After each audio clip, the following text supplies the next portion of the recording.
Hello students, आज हम पढ़ने वाले हैं यूक्लिड डिवीज़न लेमा के बारे में। अब यूक्लिड डिवीज़न लेमा यूज़ करके यूक्लिड डिवीज़न एल्गोरिथम के थ्रू हमने एचसीएफ निकालना पहले ही सीख चुका है in the previous session. Now in this session we will be studying something more about Euclid division lemma. So before starting with Euclid division lemma, which is you already know A equal to BQ plus R. This was Euclid division lemma where Q and R are any positive integers. Now before starting today's session, I just want to tell you some few things. अब वो है कि अगर हम किसी एक number को, जैसे कि सपोज 13, अब इसे अगर हम डिवाइड करते हैं 2 से, तब हमें रिमाइंडर मिलेगा 1। इसी तरह अगर हम 12 को डिवाइड करते 2 से, 12 divide by 2, the remainder would have been 0। इसी तरह अगर हम 14 को डिवाइड करते हैं 2 से, तो 2 7 14 and the remainder would be 0। So इस तरह यू कैन सी कि रिमाइंडर जो है वो या तो 0 आएगा और या तो 1 आएगा। तो मतलब जो रिमाइंडर हमें मिलता है वो रिमाइंडर हर बार डिवाइज़र जो है, यानी जिससे हम डिवाइड कर रहे हैं, उससे छोटा होता है। इसी तरह अगर हम 13 को डिवाइड करते सपोज 3 से, सो 3 4 12 और रिमाइंडर 1 आता। 14 को अगर हम डिवाइड करते 3 से, सो 3 4 12, रिमाइंडर आता 2। 15 को अगर हम डिवाइड करते 3 से, सो 3 5 15 और रिमाइंडर आता 0। तो मतलब रिमाइंडर 1 आएगा, 2 आएगा या 0 आएगा। अब इसी तरह अगर हम 16 को डिवाइड करते 3 से, तब रिमाइंडर हमें मिलता 1। इसी तरह अगर हम 17 को डिवाइड करते हैं 3 से, सो रिमाइंडर वुड हैव बीन 2। तो इस तरह रिमाइंडर जो है वो 0 1 या 2 आएगा, यानी कि अगेन जो डिवाइज़र है उससे कम। तो यहाँ एक चीज़ जो मैं चाहता हूँ आप नोटिस करो कि रिमाइंडर जो है it is always less than the divisor. That is in A equal to B Q plus R, जो R है, R is always less than B, यानी कि जो डिवाइज़र है, but R is greater than और इक्वल टू 0। तो R is between 0 and B, मतलब B से छोटा ज़रूर होगा लेकिन 0 से भी बड़ा होगा या 0 से इक्वल हो सकता है। तो इसका मतलब है कि अगर हम B की जगह पे सपोज 3 पुट करते हैं, तो A equal to 3Q plus R हो जाएगा, और यहाँ पर R कैन बी 0 1 एंड 2।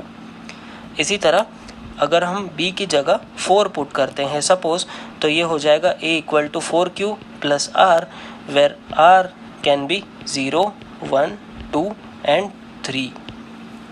इसी तरह अगर हम B की जगह सपोज 5 पुट करते हैं, तो A equal to 5Q plus R, where R can be 0 1 2 3 4 and 5। तो this is Euclid division lemma.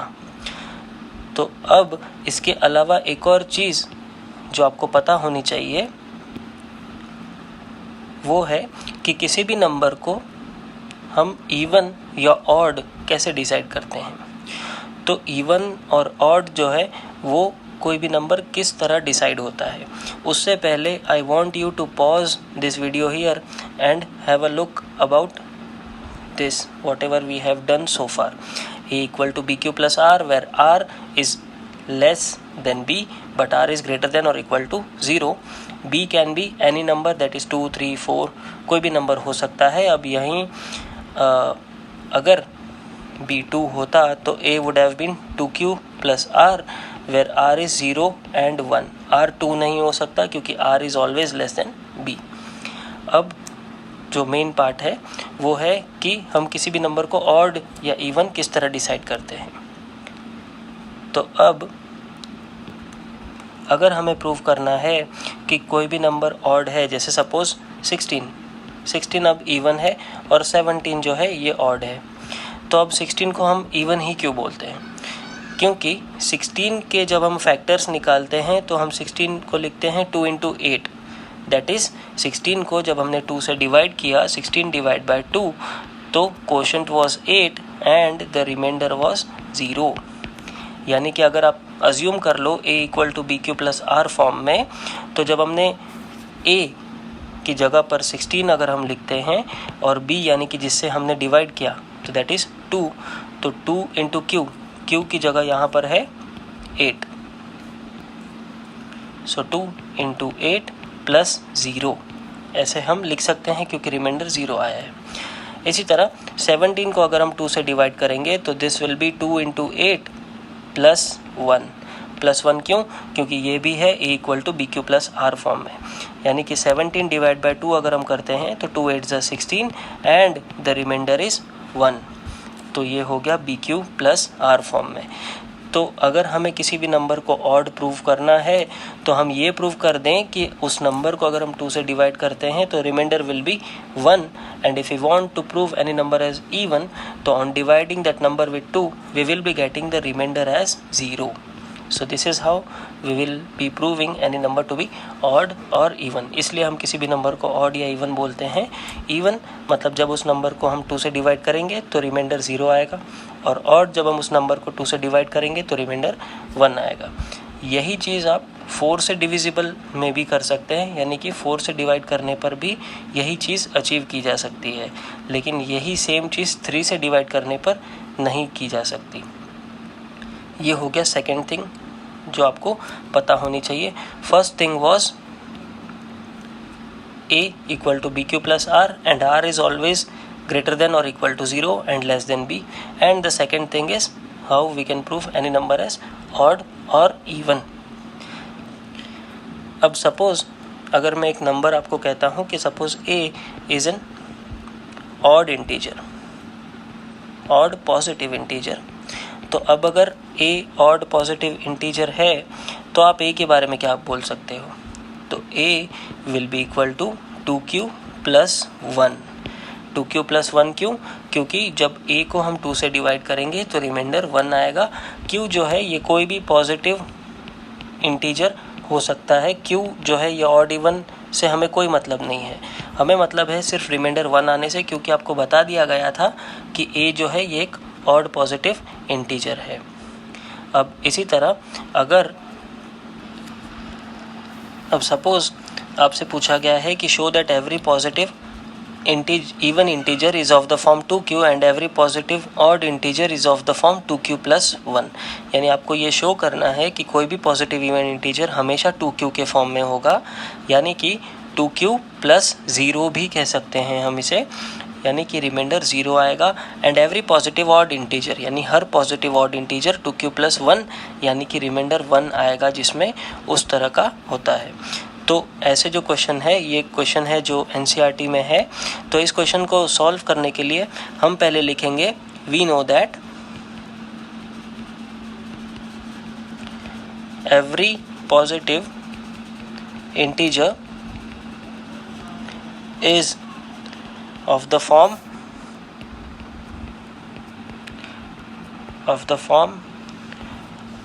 a equal to 2q plus r where r is 0 और 1। r जो है वो हमेशा b से छोटा या 0 से बड़ा और b से छोटा होता है, 0 से इक्वल भी हो सकता है, सो यहाँ r can be 0 and 1।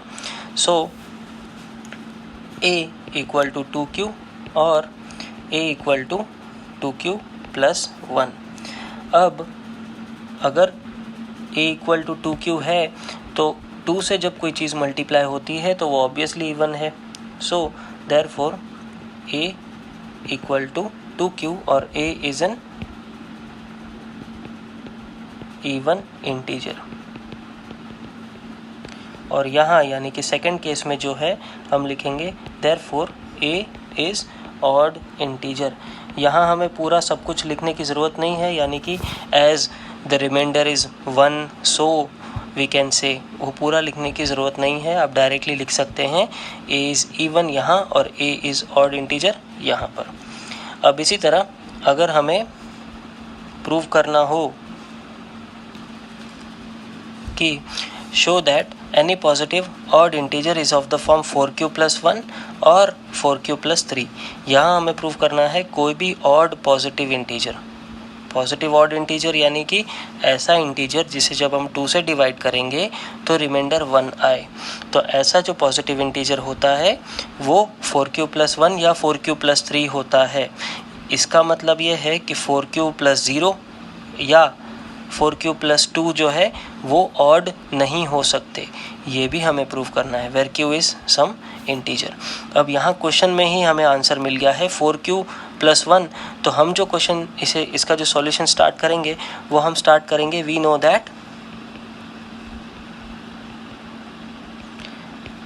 Every positive integer is of the form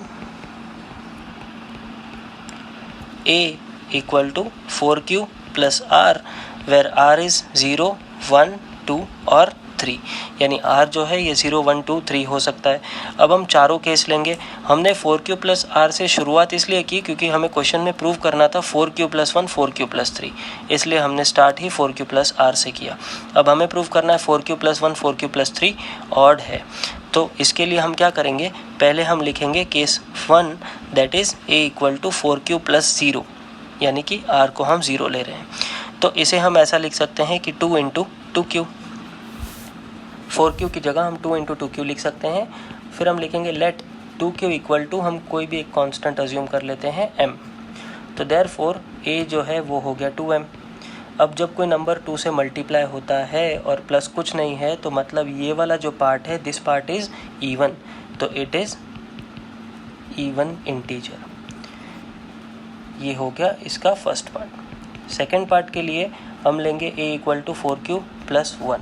अब इसे हमें ऑड प्रूव करना है क्वेश्चन के हिसाब से, तो ये हो भी जाएगा, यानी कि इसमें अगर हम 2 कॉमन लेते हैं तो ये हो जाएगा 2 × 2q, ये हो गया इस 4q के लिए।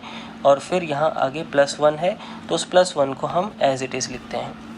अब हम अज्यूम कर लेते हैं 2q की जगह पर m, तो ये हो जाएगा a equal to 2m+1।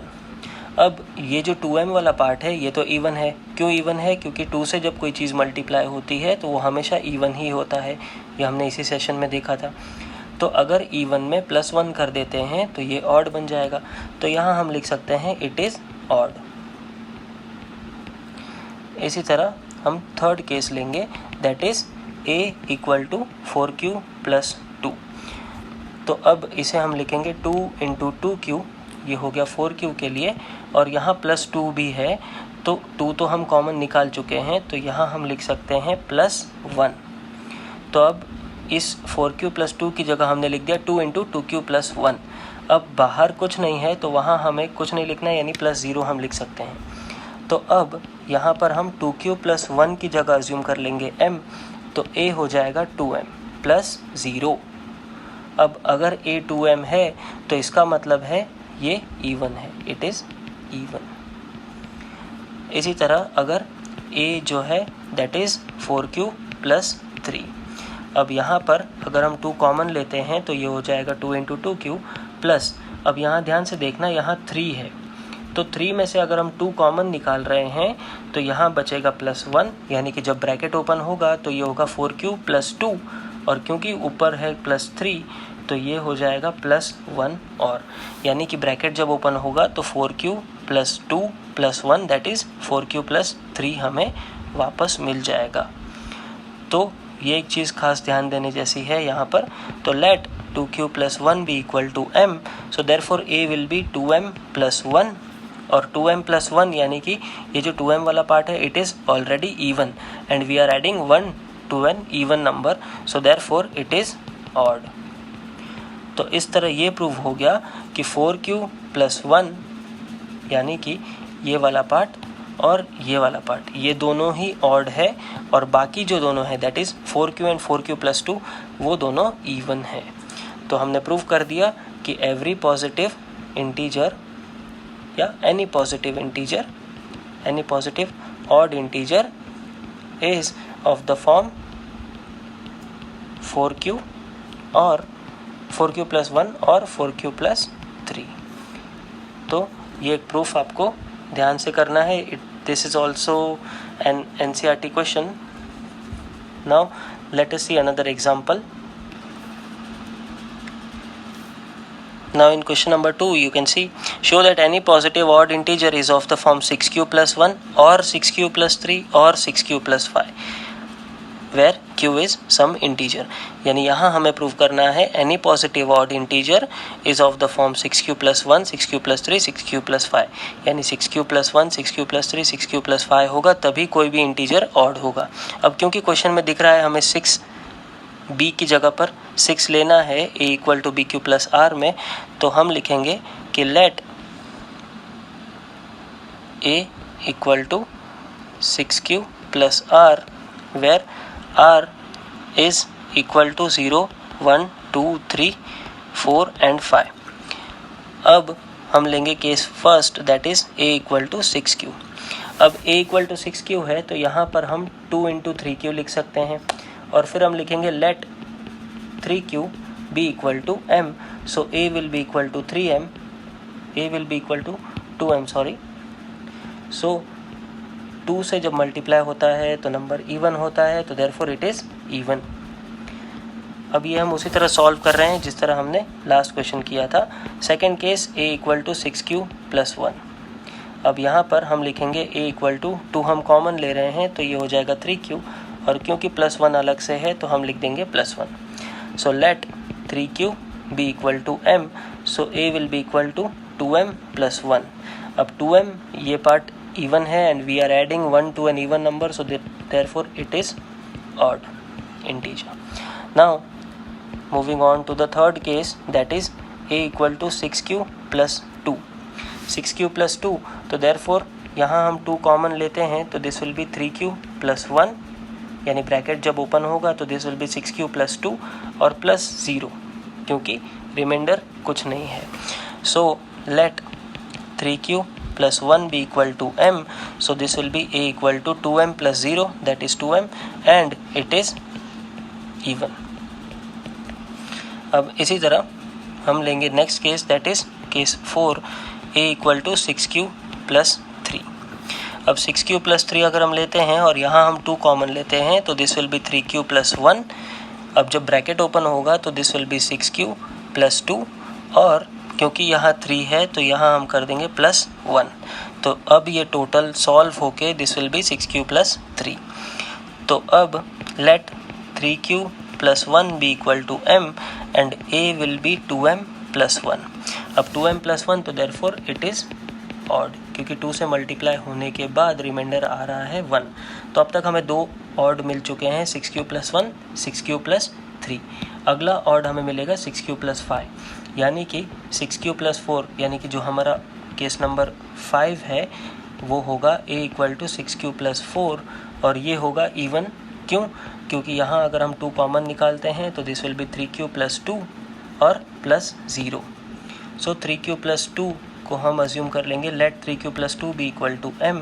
So a equal to 2m, और क्योंकि a इक्वल टू 2m है तो इट इज़ इवन. अब फिर हम लास्ट केस लेंगे case 6 that is a equal to 6q plus 5.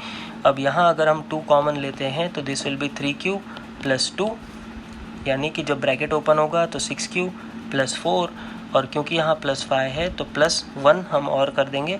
So this will be a equal to 2m plus 1, और 2m plus 1 मतलब इट इज़ ऑड. तो इस तरह हमने प्रूव कर दिया कि 6q plus 1 6q plus 3 and 6q plus 5 ये तीनों जो केस हैं ये तीनों केस हैं ऑड पॉजिटिव इंटीजर्स के, और उनके अलावा जितने भी हैं they are even. Now take a look at question number 4 here. Now question number 4 says using Euclid division lemma, show that the square of any positive integer is either of the form 3m or 3m plus 1.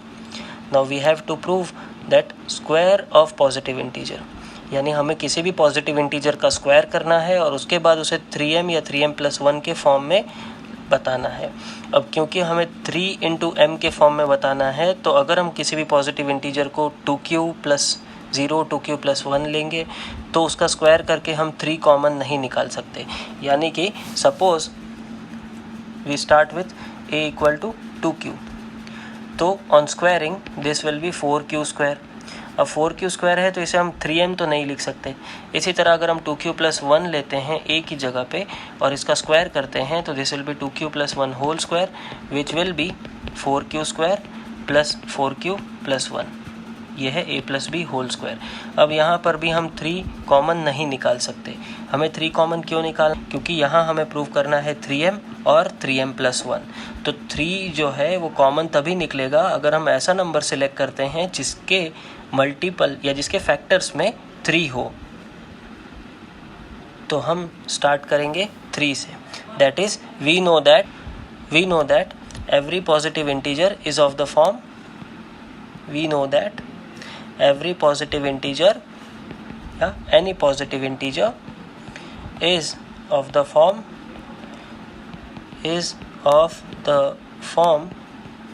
a equal to 3q plus r, where r is 0, 1 और 2। r 3 नहीं हो सकता क्योंकि r is always less than b। अब हम start करेंगे case 1 that is a equal to 3q plus 0, case 2 that is a equal to 3q plus 1 and case number 3 that is a equal to 3q plus 2। अब हमें बोला है of positive integer, square of positive integer, यानी हमें जो positive integer है a तीनों case में उनका स्क्वायर करना है। तो ये हो जाएगा a² इक्वल टू 3q का स्क्वायर दैट इज़ 9q²। अब इसे हमें लाना है 3m या 3m+1 फॉर्म में, तो इसे हम लिख सकते हैं 3 × 3q²। तो अब ये हो जाएगा let 3q² be equal to m, तो a² will be equal to 3m, यानी कि जो स्क्वायर है पॉजिटिव इंटीजर का, positive integer was a equal to 3q, इसके स्क्वायर को हमने 3m के फॉर्म में लिख दिया। इसी तरह अगर हम 3q+1 लेते हैं तो a² will be equal to 3q+1 whole square. अब यहाँ हम आइडेंटिटी यूज़ करेंगे a+b whole square, so this will be 9q² plus 6q+1। अब यहाँ से अगर हम 3 कॉमन निकालते हैं तो this will be 3q² plus 2q and then plus 1। तो अब let 3q² plus 2q be equal to m, तो a² will be equal to 3m plus 1। तो अब ये हो गया 3m+1 फॉर्म में square of a positive integer. इसी तरह 3q plus 2, so now squaring will be 3q plus 2 whole square. अब this will be 9q² plus a² plus 2ab that is 12q plus 4। अब इसे हमें लिखना है 3m या 3m+1 फॉर्म में, तो यहाँ हम 3 कॉमन निकालते हैं। This will be 3q² plus 4q। Now 4 can be written as 3+1, यानी 4 में से हम 3 कॉमन निकाल रहे हैं, तो यहाँ हम +1 कर देते हैं और ब्रैकेट के बाहर +1। सो जब ये ब्रैकेट ओपन होगा तो इवेंचुअली हमें यही चीज़ मिल जाएगी। तो हमने 4 की जगह लिख दिया 3 × 1 + 1। So let 3q² plus 4q plus 1 be equal to m। So ये जो पार्ट है ये पार्ट हो गया a equal to 3m plus 1। Plus 1 कौन सा, तो ये जो लास्ट में +1 बचा है हमारे पास, ये पार्ट है यहाँ पर +1। तो इस तरह हमने स्क्वायर ऑफ पॉजिटिव इंटीजर को बता दिया 3m या 3m+1 के फॉर्म में। अब हमने 3 क्यों लिया था, क्योंकि हमें स्क्वायर करने के बाद, स्क्वायर हमने क्यों किया, क्योंकि क्वेश्चन में बोला था square of positive integer, square करने के बाद 3 हमें अलग से चाहिए था, इसलिए हमने 3q प्लस r वाले फॉर्म से स्टार्ट किया, ना कि 2q या 2q+1 वाले फॉर्म से।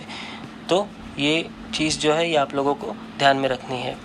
अब इसी तरह से जो नेक्स्ट क्वेश्चन है that is question number 5 which says using Euclid division lemma show that cube of positive integer, अब यहाँ क्यूब करना है पॉजिटिव इंटीजर का, is of the form 9m, 9m+1, 9m+8, यानी इस बार क्यूब करने के बाद हमें 9 जो है ये कॉमन निकालना है।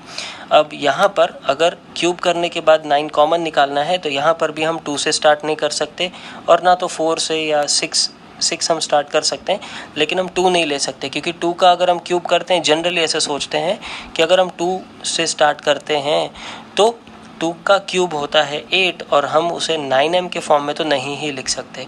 तो इसलिए हम जो स्टार्ट करेंगे वो हम 3 वाला केस ही लेंगे और हमें करना है क्यूब। तो every positive integer every positive integer is of the form a equal to 3q plus r, where r is 0, 1 और 2. अब यहाँ पर हम केस 1 लेंगे, that is a equal to 3q. अब इसका हम क्यूब करेंगे, so this will be 9q cube, and q cube की जगह हम लिख देंगे m. Let q cube be equal to m, तो a cube will be equal to 9m. तो ये हो गया फर्स्ट पार्ट, यानी कि 9m के फॉर्म में. अब सेकंड के लिए हम लेंगे a equal to 3q plus 1. तो अब हमें क्यूब करना है क्वेश्चन के हिसाब से, तो this will be 3q plus 1 whole cube. अब यहाँ a plus b whole cube अगर हम आइडेंटिटी लगाते हैं तो this will be a cube plus b cube plus 3ab into a plus b. So this will be a cube equal to 9q cube plus 1 plus 9q into 3q plus 1. So this will be a cube equal to 9q cube plus 1 plus 27q square plus 9q. अब यहाँ पर हमें चाहिए 9m plus 1 या 9m plus 8, तीनों में से कोई भी एक चीज़ चाहिए.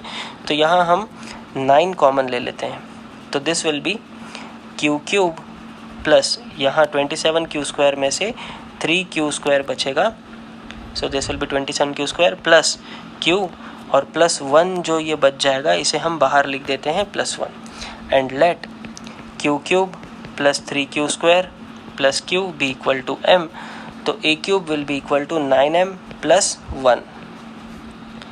तो ये हो गया cube of positive integer of the form 9m plus 1 and 9m. अब इसी तरह 9m प्लस 8 के फॉर्म में हमें एक्सप्रेस करना है, वो हमें मिलेगा थर्ड केस से, that is a equal to 3q plus 2. So a equal to 3q plus 2, so a cube will be equal to 3q plus 2 whole cube. So this will be a cube equal to 9q cube, यानी कि हम identity use कर रहे हैं, तो 3q का whole cube, sorry यहाँ पर भी 27q क्यूब होगा, and this will B 9 into 3q cube, so 27q cube हो जाएगा. This will be 3q cube and 9m plus 1. यहाँ पर भी 27q cube plus a cube हो गया, अब प्लस b क्यूब, यानी कि 8 plus 3 into a into b and bracket में a plus b. On simplifying this will B 27q cube plus 8 plus 18q, 3 into 3 9q into 2 18q into 3q plus 2. So this will B 27q cube plus 8 plus 18q into 3q, that is 54q square plus 36q. अब यहाँ पर हमें चाहिए 9m plus 1 हो चुका है, 9m plus 8 हमें चाहिए, तो यहाँ से हम 9 कॉमन निकाल लेते हैं. सो this will be 3q cube plus 54q square के लिए हम 6q स्क्वायर लिख देते हैं, प्लस 36q के लिए हम 4q लिख देते हैं. तो अब ये ब्रैकेट जब ओपन होगा तो ये तीन टर्म्स हमें मिल जाएंगे. अब बच रहा है प्लस 8, तो इसे हम बाहर लिख देते हैं प्लस 8.